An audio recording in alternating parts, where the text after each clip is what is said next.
Toilette Talks. I'm coming at you today inside the bathroom of Tailored Hair in San Diego, California. We chose to host this podcast inside of bathrooms because real shit happens in here. I'm one of your hosts, Lizzy.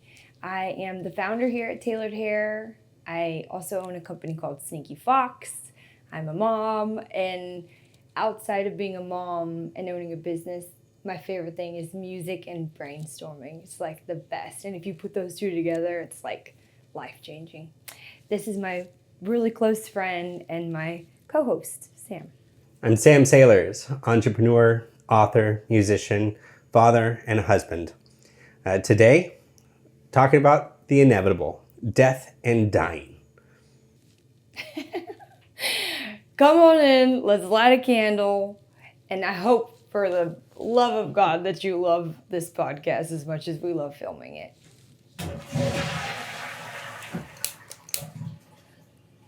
Now we're going to read our obituaries. It's, I think, a great place to start. And then we work our lives back from there so that we end up where we want to be. Yeah. So I can read mine first. You want to read yours first? Mine is really long. So I'll let you read yours and then I'll summarize mine. Okay, perfect. That would be better. All right. So. When did you write it? I wrote it today. Sweet. Okay. Yeah. Well, first of all, before you even go into this, like, where were you when you wrote it? I had just come back from this beautiful walk with my wife. We normally do that during lunch. I just kind of reset the day.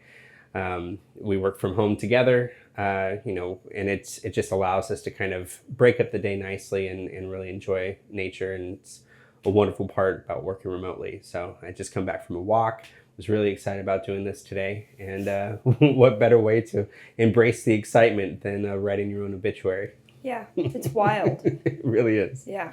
Did she write it as well? No, but she did read mine, which was very helpful because she works sometimes as like my editor through some of these things. So she helped out a lot with it.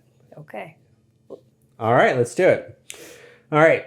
Sam Sailors, beloved podcast host of Toilette Talks, renowned author and revered figure in the entrepreneurial world, passed away peacefully in Marlow, London. Born in the rocking 80s in the U.S., Sam spent over 40 years enriching the world with deep insights and expertise in personal growth, entrepreneurship, helping others, and making the world a better place. Sam embarked on a journey of learning and discovery after selling Secure Smart Office, which propelled him into significant roles such as chairman of Protecting Tomorrow, a nonprofit set up to educate and protect the community on cybersecurity. Under his leadership, Protecting Tomorrow went on to completely overhaul the state of cybersecurity safety throughout the world, changing the very definition of security through identity.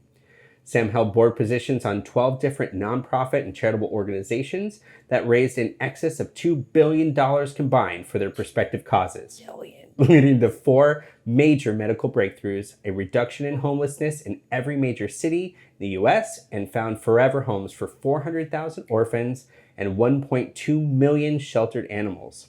Oh my God. Founder and CEO of $6 million company, $6 million Ventures, Sam gave back to the entrepreneur community as EO Chapter President and then EO Global President, helping to launch over 1,200 successful small businesses.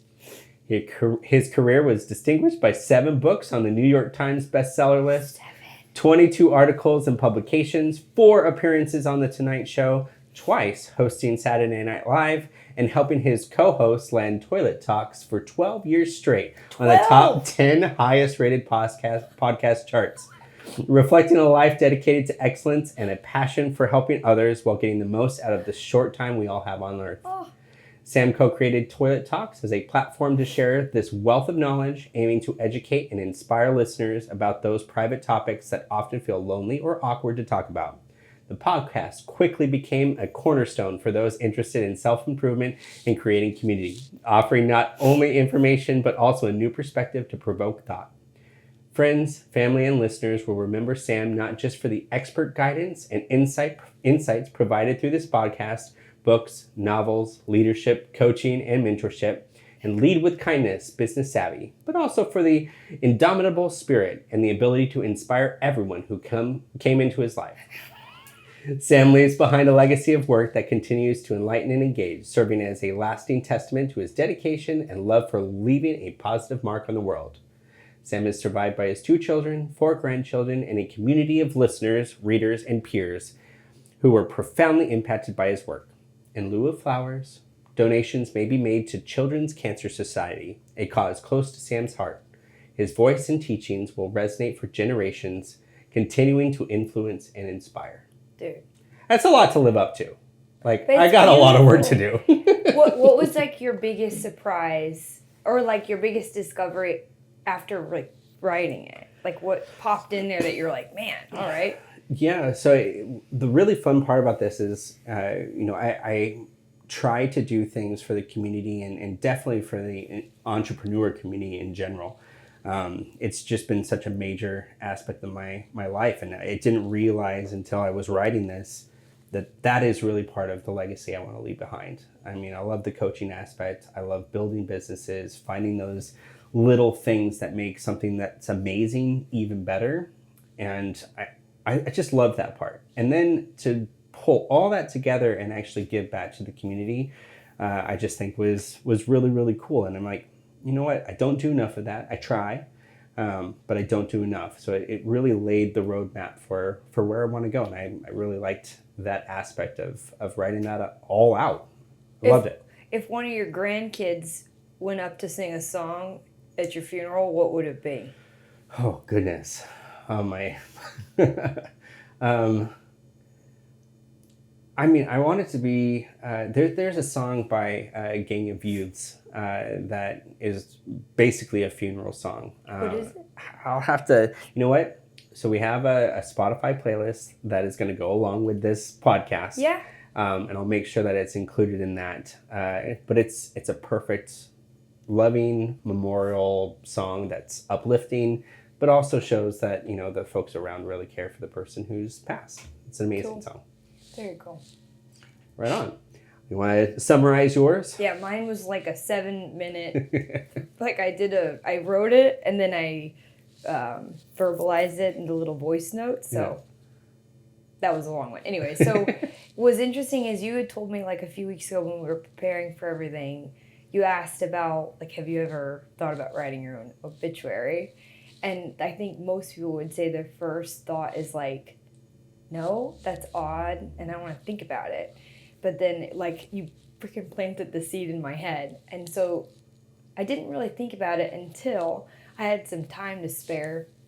I, like 2 weeks ago, was heading to an event, and I got a spray tan. And anybody that's gotten a spray tan knows that when you get it, for like 2 or 3 hours, if you get the rapid kind, you're like, what do I do? Like, where do I go? So I ended up going back to my house, and the best thing you can do with a spray tan is just like kind of stay in the same spot, not move too much. So I went back. It was like a Wednesday at like 1 p.m. and I took all my clothes off and I sat at the dining room table and had like a fan blowing at me, trying to make sure everything's beautiful.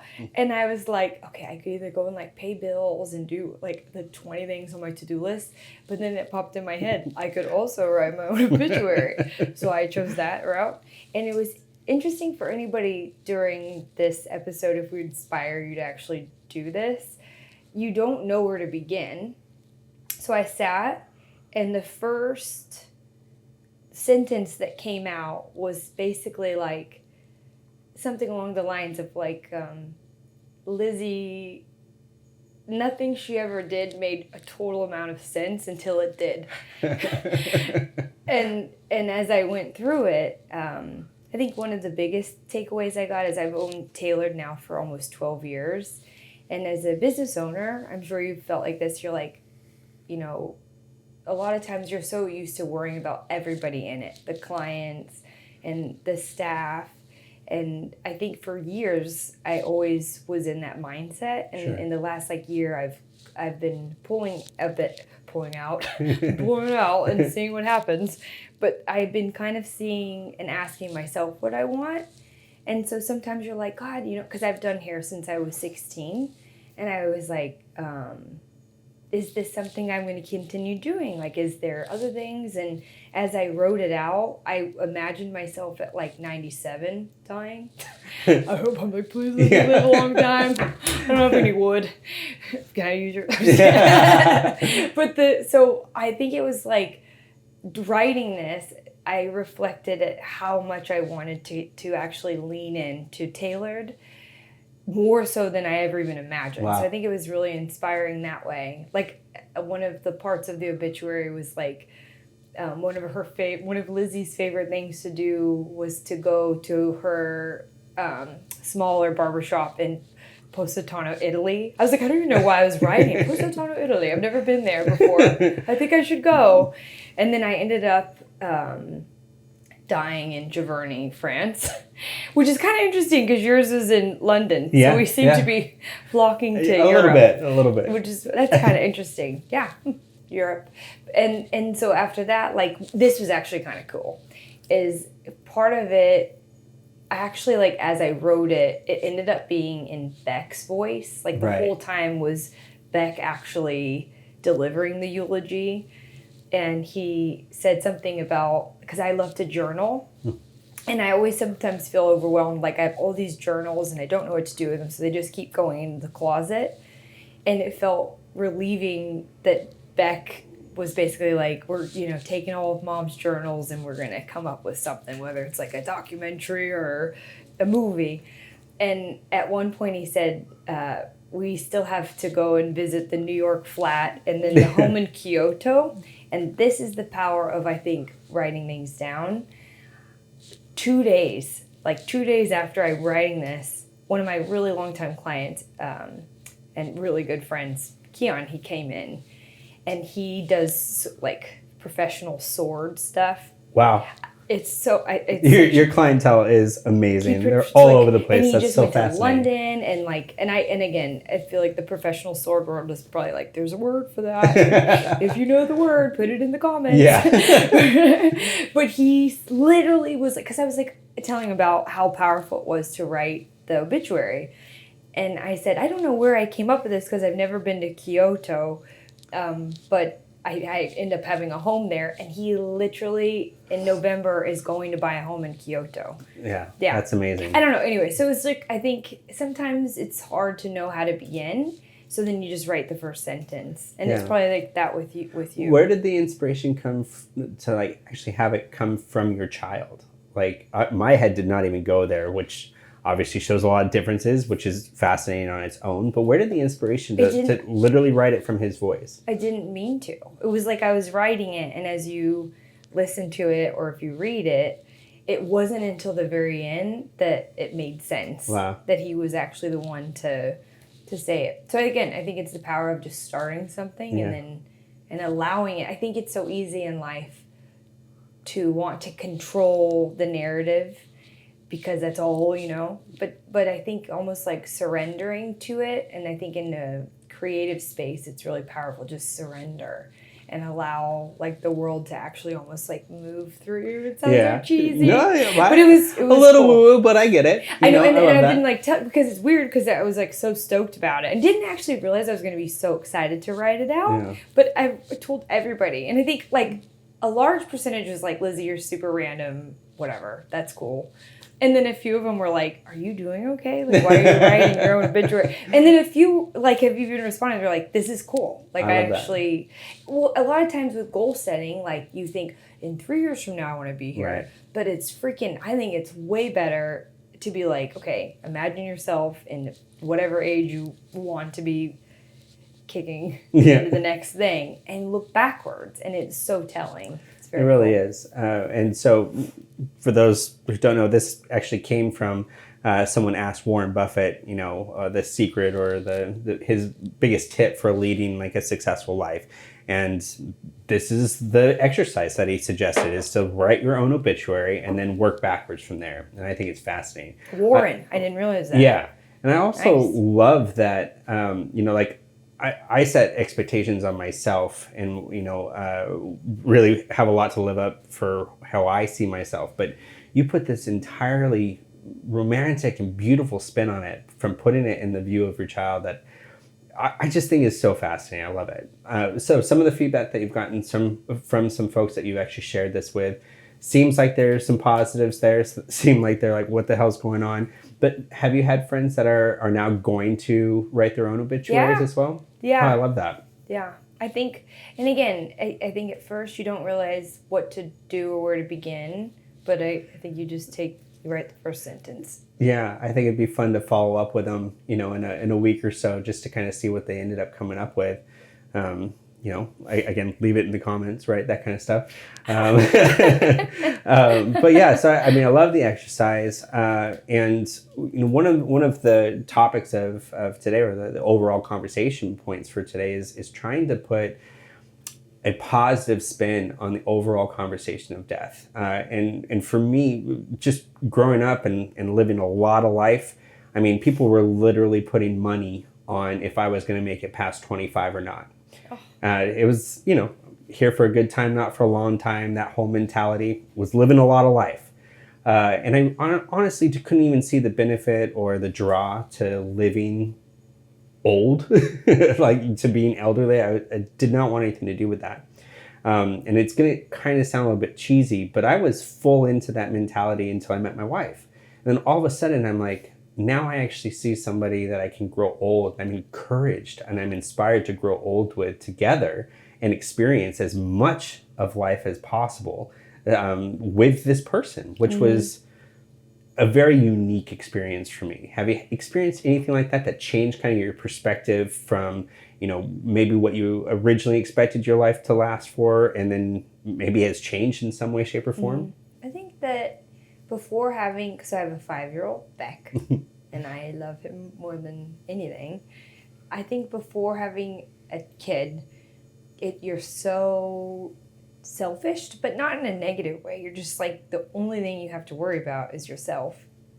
And so for sure for me, it was after having a child, it completely changed me.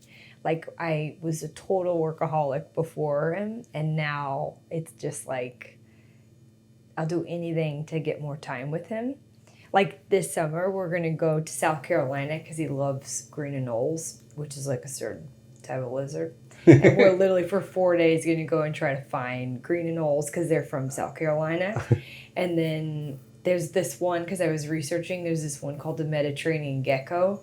And we're going to, but they're more in the urban landscape. So we're going to stay in like downtown Charlotte, South Carolina, and then 2 days in the country.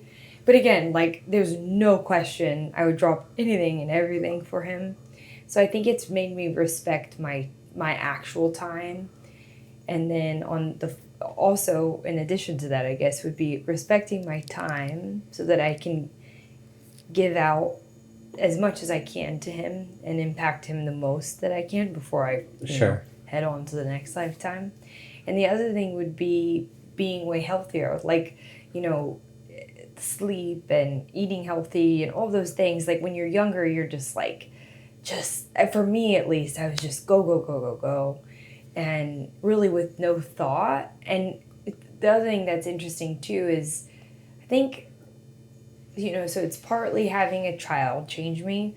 There's this other piece that I've more recently figured out, maybe in the last 6 months, is that if being around a certain group or a certain person makes me want to drink 5 drinks, or I have to, God, if I'm going to see this person, I need to go drink like 2 cups of coffee just to be, like, if I feel like I have to be a certain person past who I am, I'm just not going to be with those people anymore. Sure. I think it's so easy in life, but it's probably like needing to reserve as much time and energy for the things that you truly love, like a child. Right. And then, I guess, like, and maybe it's just getting older that you're like, God, why? Like, I'm sure all of us, like, you're sitting around at a table and you're looking and like, God, these people are just sucking the life out of me. Like, what am I doing? Like, I did not have to, like, Mark Manson. Yeah.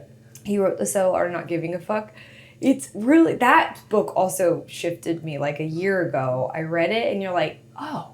Because he basically is like, no one really cares what you're doing at any given moment. So I think that shift of like, depressing of like, wait, no one's thinking of me? Right. But then also being like, wait, no one's thinking of me. I can do what I want. 100%. And there's power to that. So I don't know. That was like a long way of saying children and really respecting your own energy and spirit. Yeah. In fact, a lot of the research actually points to those who go through and contemplate, their life or their death more specifically, will start to be significantly more intentional with who they spend their time with, their health and wellness in general. Because it really puts that's kind of that positive spin it starts to put on it, where they're like, well, if I really am only going to live till 85, that's not a long time. That's 40 some odd years from where I'm at. And if those things that I put in my obituary, I only have 40 years to do it, I need to be a lot healthier. I need to be more intentional with who I spend my time with, right? Because are they going to help drive my life forward? Am I going to be able to contribute to help them drive their lives forward? Like, I want to be around people that we're going to move in a positive direction together. Yeah. And again, if I only have that much time left, I need to make sure that those folks that I'm surrounding myself with are going to help with that. You know what I mean? Mm-hmm. Yeah, I like that. You mentioned something, before we started today's podcast about, I think it was continue to say their name. Yeah. Which was a really interesting approach to it. I mean, please expand on that, because I love that phrase just in general. Yeah. So as we were doing our research and due diligence for the podcast, I have not again, knock on wood, like I've not had a super direct experience yet with having someone like a parent or whatever pass away. Thank God. It's great. But it was on the day that I was needing to really like make some notes about this, I went on a run, and I went from Point Loma. I did like a staycation so I could do my creative space. Yeah.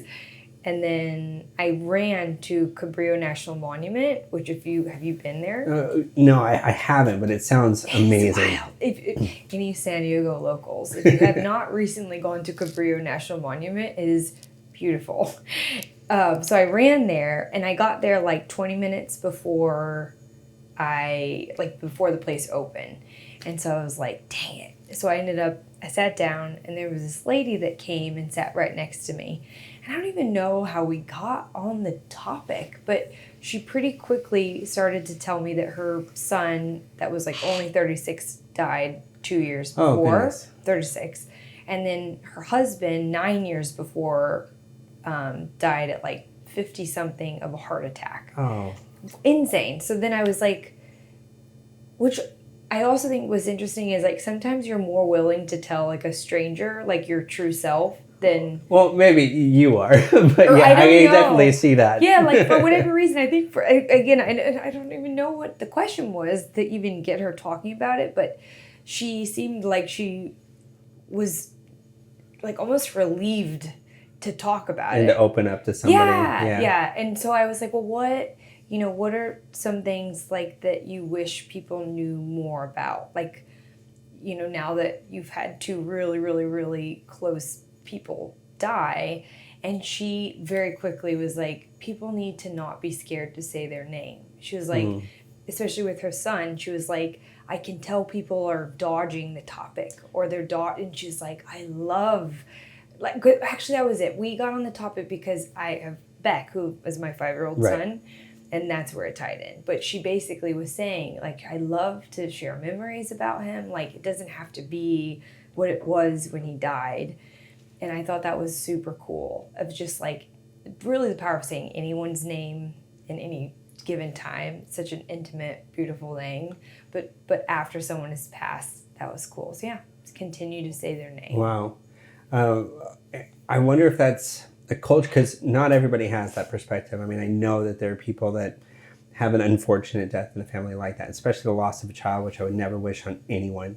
That's definitely a very unique and likely very positive way to deal with that. Mm-hmm. And I love that it kind of keeps the memory alive. And it certainly sounds like a way to process that loss. Yeah. And there are some people who almost refuse to admit it, like that denial piece to it. Mm-hmm. So I love that story. I hope she's doing amazing. And it's so fun that you were able to kind of open up that conversation and to have that share.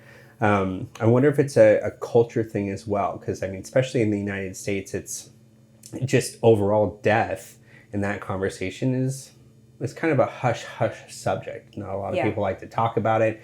I certainly wouldn't call it an embraced conversation. You know, it's not something you're going to just open up about over dinner. But we can probably learn a lot from different cultures on, you know, how to actually talk through death, how to mourn somebody and then turn that into a positive experience. I'm sure you've seen the videos online about those, you know, funerals with the dancing, you know, they're with the coffin, you know, on the shoulders. No. You haven't seen those? No. Okay. They went around a little bit on the internet, but it might be New Orleans. I mean, wait, so what do they do? So they're basically pallbearers that are carrying the casket, and they give the entire, you know, family and those who are attending the funeral, like some time to kind of process as they're carrying the casket that this is a mournful situation. They respect that. But then somebody just knows. Somebody as a pallbearer, or even they actually have a band that hasn't started playing yet. But then somebody just knows that it's time to turn this up. Mm-hmm. And so then all of a sudden it becomes this dance. And it's a choreographed funeral march. Wait, that's crazy. I never heard of that. It is so interesting. That's what I want. I'm going to add that to it. Fantastic. That's so cool. they give the respect to the death, and then they're like, okay, it's time to celebrate this person. Oh. And they move it to a full joyous celebration. Yeah. Dancing, dude, that's music. Cool. I mean, it's just an amazing celebration of life. The real version of celebration of life, and not to, you know, downplay any celebration of life, because I think that's awesome. Definitely for me, I would like a celebration of life, but they take it to the next level. It's amazing.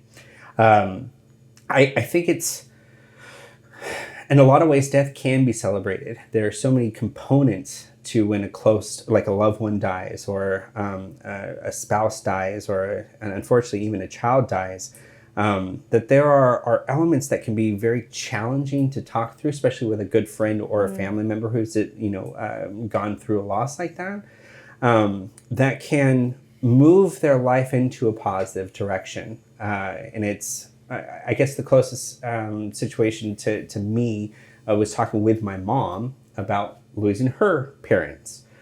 And they were getting older. They lived a lot of life. They lived a beautiful life.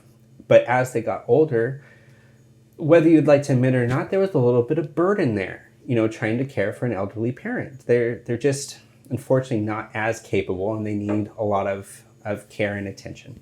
Mm-hmm. So when they pass, there's almost this moment of relief. They know that they're at my mom knew that they were in a better place, and she no longer had that kind of extra burden's still a tough word, but kind of really is what it was.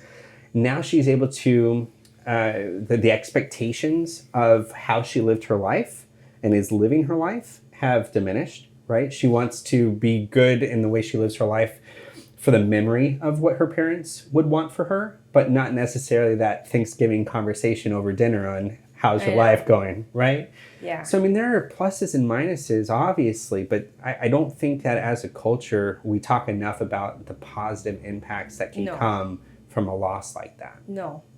I think it's one of those things, too, that, like, I have heard that, like, you know, when someone passes away, you want to make them casseroles and give them flowers, and there's this, like, concentrated effort and concentrated amount of love. And it is true, like, probably the more difficult time is when, you know, 2-4 weeks, I don't know, like, it sets in, and that's actually when they need just someone to be like, how are you doing? And talk about it. Right. Yeah, versus it being this, like, scary thing. A lot of books that I've read recently, too, are like, the most powerful thing you can do is understand that you and everyone will die. Yeah. Which is so sad, but also, like, it makes every interaction, like, the other thing that makes me a little bit, like, it's weird is, like, so my mom lives in Montana. Okay. and now I'm down here in San Diego. So it's not like I get a lot of time with her. So every time you're with them, you know, they're getting older, and you're like, God, like, is it, 5, 10, 15 more summers? It's basically like that amount of time versus when you're like, are your parents in town? Yeah, they're in That's town, cool. thankfully. Yeah. Yeah. I don't know. I think that if we were to also engage, like, I think our day-to-day engagements are almost this assumptive that we're all living forever.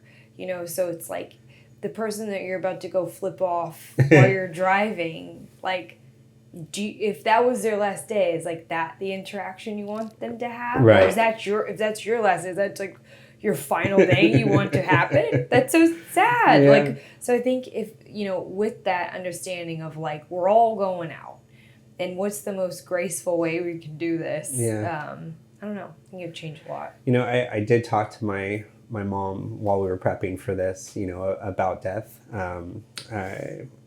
And it was interesting because I asked her some of the questions that I was thinking about talking through today, and she was kind enough to provide some answers and some insight. But one of the questions talked about pondering your own mortality and kind of moving past denial that like you were saying, we're going to live forever. That's how we act day to day. To actually thinking through, well, maybe I don't have that much time, and it actually inspired her to start a family coffee, which is the most beautiful thing. So both my parents get together, my siblings get together, my wife and myself get together the first Saturday of every month, and we sit and have coffee. And I never really thought, and we play games, board games and all that kind of stuff. It's very cute, and I actually have grown to love it. It was a little interesting at the beginning. When did you start it? That's the whole thing. It was actually a couple years ago, and it kind of came out of the blue. Turns out it was more on, she was pondering that mortality piece. Yep. She was dealing with her parents, and they were, again, starting to get older and kind of get to that level where they're going to pass. And it just inspired her that, she really does want to spend more time with her family and stuff like that. So my mom and dad decided that this is the thing that we're going to do as a family. That's cool. And it's just been beautiful. It really has been a lovely, lovely thing. Have you talked with your parents at all about death and mortality and anything like that? No.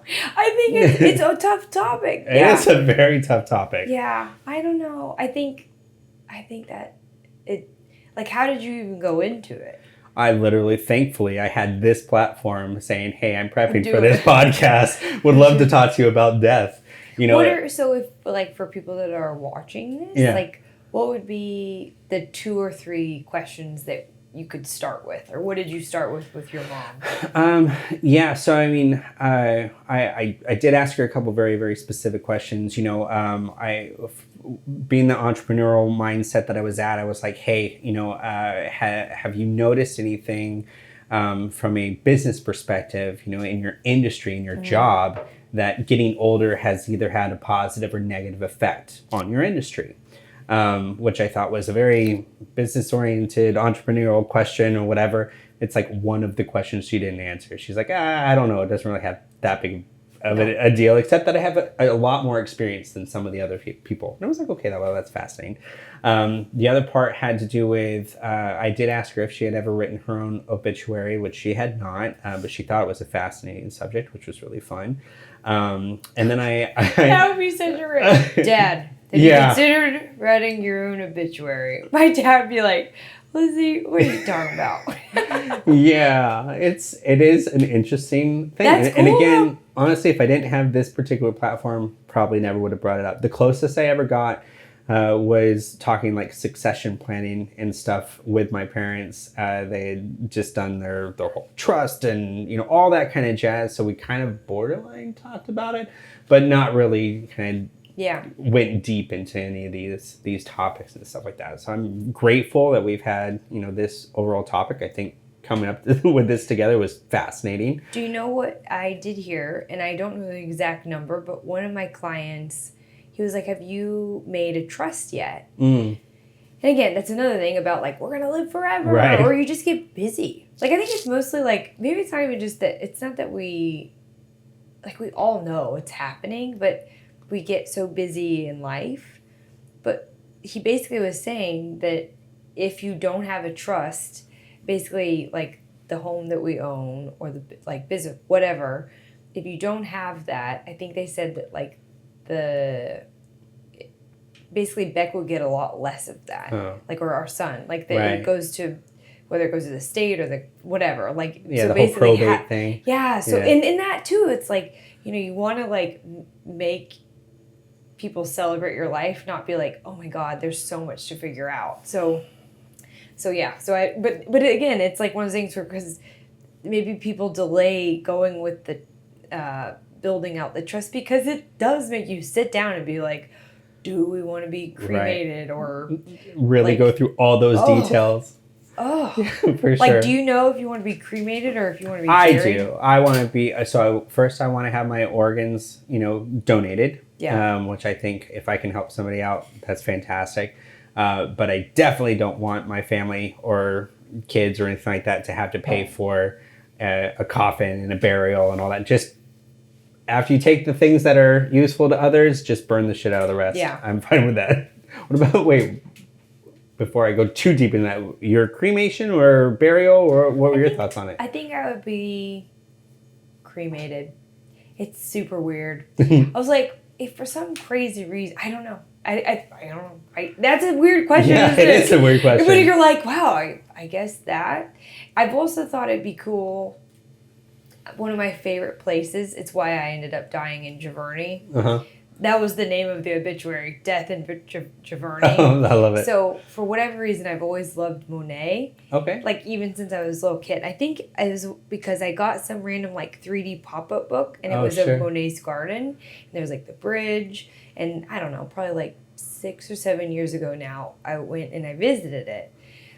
And I don't think that you're allowed to, like, spread secret ashes around there, but I think I would want Beck to like do something discreetly around there. Put them around there. And I was like, if I ever were to like actually have a house in Giverny near the gardens, like you just kind of like let it ride. So I think probably that. I don't know. It's odd. I love it. It's so odd. I don't most know. Beautiful. So my parents have definitely been focusing more on planning for retirement and putting money away and all that kind of jazz.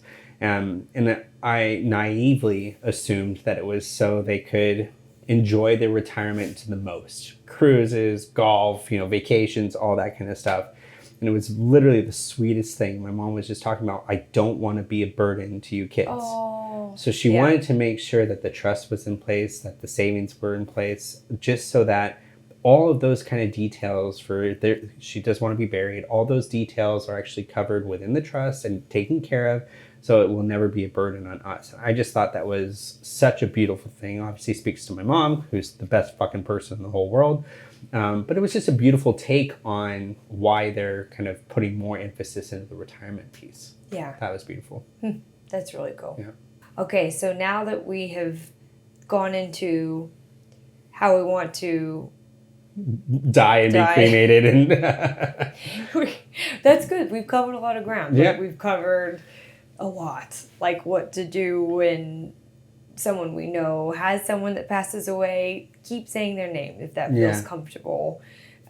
Maybe it would be pretty powerful and a really cool way of connecting with our parents to talk to them about it, like, and their own experience. And it might be pretty cathartic for them to even be able to like express how it felt to lose their own parent or the sibling. Like, I think there's a lot of connection opportunity there.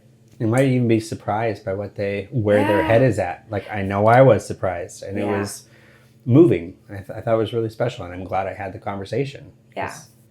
It's amazing. And as you get older, my parents will forever live in my mind as like 42. Yeah, it's odd. Isn't it odd? Like, they're 42, but then all of a sudden they're not 42. Right.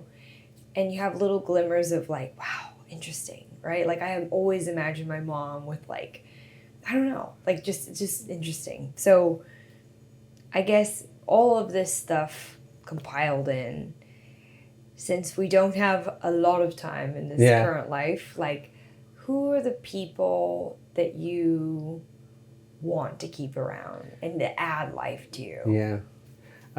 For me, obviously I'd want to keep my parents around as long as possible. Yeah. As long as they're healthy, not in pain, all that kind of jazz. I wouldn't want them to stay longer than they needed to. From, I don't like suffering, that kind of thing. You know what I mean?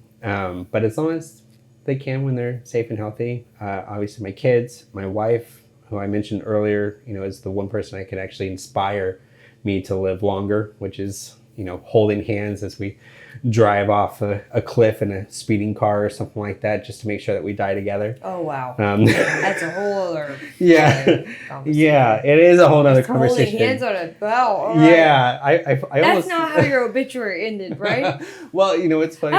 When my wife read the obituary, and it said that I left behind my 2 kids and the grandkids, and she's like, so I'm not in that. Oh. And she goes, but because she knows the plan, she goes, I'm not in that, and that's because we die together, right? And I'm like, absolutely. Oh, So man. we kind of joke around in the most morbid way about how we would die together, and of course there's a story that is, it might have been from a movie or a TV show, where it's, flying at 100 miles per hour in a convertible, hand in hand, and then you just go right off the cliff, and oh my God. then the doctor says, yeah, but you're probably only going like 20 miles per hour, because it might feel a lot faster when you're 95 years old. Oh, yeah. Oh, when you're 95. Yeah. Yeah, oh my God, right? it's like bird's eye view. It's like, we're killing it. And then it's like... yeah, exactly. But that is the plan. So definitely my wife, my kids, and realistically the people that I want to be intentional with, kind of like what we talked about a little bit earlier, those who were moving each other's life and were better for being together, kind of like, us. When we met in an entrepreneurial group a couple years back, I immediately bonded and became super, super close and fast friends. And we don't know a lot about each other. And hopefully everybody in this podcast will kind of experience getting to know each other over the next several episodes, because I know I'm looking forward to it. I know you're looking forward to it. And it's interesting. There's so much of our lives that we're going to dig into, and these experiences and our history and our past that lead us to where we are today. Yeah. That I'm looking forward to getting to know even more about you. I didn't know you were touring. I didn't know you were a touring musician. Yeah, we learned that 5 minutes before the podcast. So yeah. it's I'm really looking forward to those aspects. So those people that I'm really intentional with, that again we can drive each other's lives forward in a positive way. Have you ever watched the show What We Do in the Shadows? Oh, I love that show. It's like one of my favorite shows. But I will always use the analogy of like the energy vampire. Oh yeah. Like there is totally every single person that's watching this right now, there is probably one or so energy vampires in your life, like they just like walk in and you're just like so it's almost like over the course of life, if you can just try to shift things, like it's like accept the energy vampires, but recognize when you've got one on your hands, and you are the total opposite of that. Like there's the people there's like the people that you're in their like realm, and you all of a sudden feel more creative and more energetic.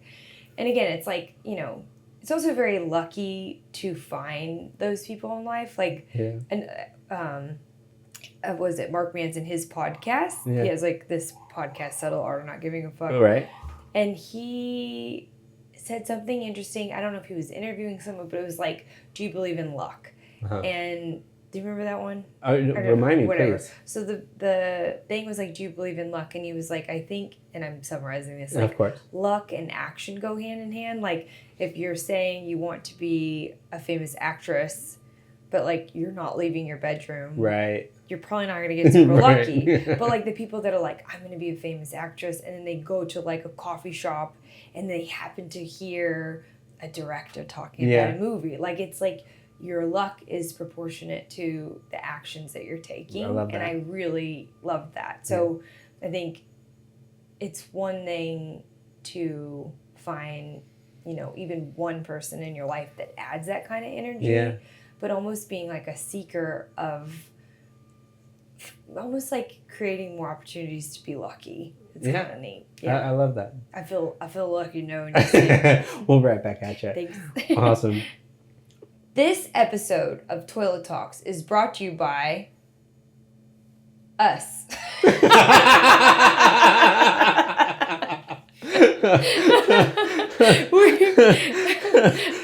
Oh, I wasn't expecting that. That's fucking hilarious. Did you like it? Yeah, that was great. So, let me tell you a little bit about myself. My favorite color is green. My favorite musician is Doris Day. I think she's perfect.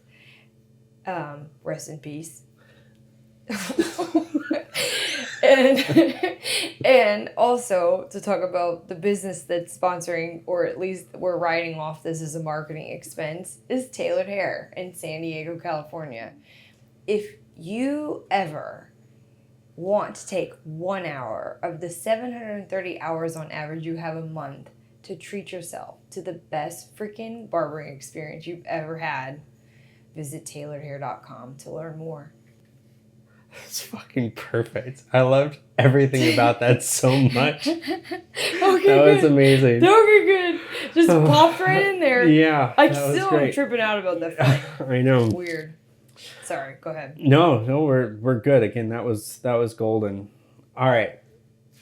So we talked a lot about death, a lot about the positives and the negatives, and which I think is amazing. We're gonna put the books that we referenced and used for research for this. There are some amazing articles. There's a great podcast. We'll link all of that in the description below. I mean, thank you so much for joining us on our inaugural podcast here for Toilet Talks. And can you tell me a little bit about your stuff that's also being sponsored? Of course, the other sponsor, yeah. So, co-founder and president of Secure Smart Office. It's a family-owned, secured, managed security firm. That's perfect. Keep going. Yeah. All right, I'll keep going. So, secured, managed services company. So we do IT and cybersecurity for small and medium-sized business.